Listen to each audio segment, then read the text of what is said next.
Je m'appelle Mathieu Battistelli, je suis enseignant-chercheur en sciences de gestion à l'Université Savoie-Mont-Blanc et je m'intéresse plus particulièrement dans le cadre de mes recherches à la question de la transition dans les organisations et en particulier pour les stations de montagne. Moi, je suis Boris Bourgel, associé co-gérant de la société FICO, enseignant-chercheur à mi-temps également à l'IAE Savoie-Mont-Blanc. Et finalement, avec mon profil, j'ai un double regard sur les questions de transition, celui du chercheur spécialisé en business model et celui de l'intervenant auprès de certains acteurs du tourisme de montagne, au travers de prestations qui contribuent directement ou indirectement aux questions de transition.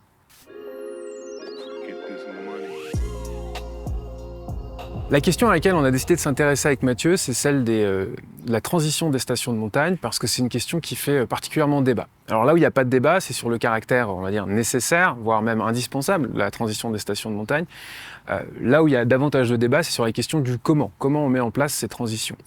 Le piège dans lequel on ne voulait pas tomber, c'est celui de penser qu'il n'y a qu'une seule façon de voir les modèles des stations aujourd'hui et donc qu'une seule façon de penser la transition demain. Et c'est pour ça que nous, l'approche qu'on a voulu monter et défendre, c'est celle des business models conçus en portefeuille, où l'idée, c'est de penser qu'une station n'a pas qu'un seul modèle, mais plein de modèles différents, ce qui donne un certain nombre d'avantages, le fait de penser la station comme un ensemble de business models cohérents, une granularité plus fine. Et on a eu l'occasion d'expérimenter grâce à un projet que Mathieu va vous présenter. Pour mener à bien ce projet, on a saisi en fait une double opportunité qui s'est présentée à nous. La première, c'est de travailler dans le cadre de la chaire Tourisme durable qui a été lancée au sein de l'Université Savoie-Mont-Blanc pour étudier justement ces questions de comment le tourisme, et notamment le tourisme de montagne, peut devenir soutenable.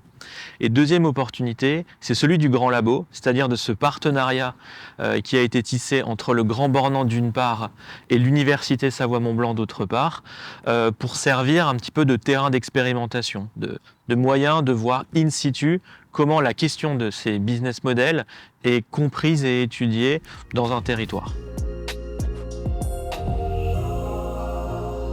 Alors d'un point de vue de la mise en œuvre, on a mis en place une démarche, une approche méthodologique en 3 étapes.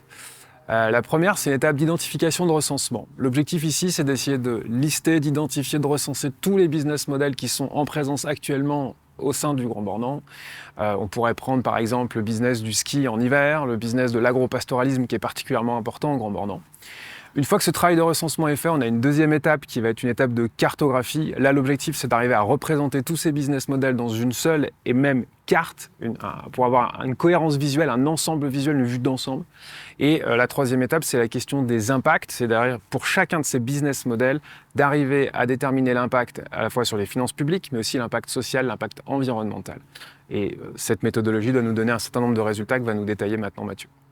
Alors, en termes de résultats attendus, en fait, nous en attendons 3 principalement.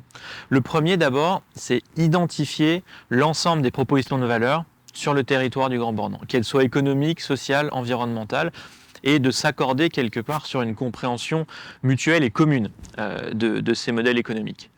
Deuxième point, c'est en ayant identifié cette cartographie de l'ensemble des business models, l'idée, c'est de pouvoir étudier leur complémentarité, leurs tensions, voir si certains modèles économiques sont émergents, voir si certains sont pivots dans cet exercice qui est celui de la transition. Et troisième élément, c'est de pouvoir chiffrer ces business models et notamment de chiffrer l'impact que des transitions de modèles économiques peuvent avoir sur les finances publiques locales, puisque la transition, c'est quelque chose qui nécessairement doit se financer.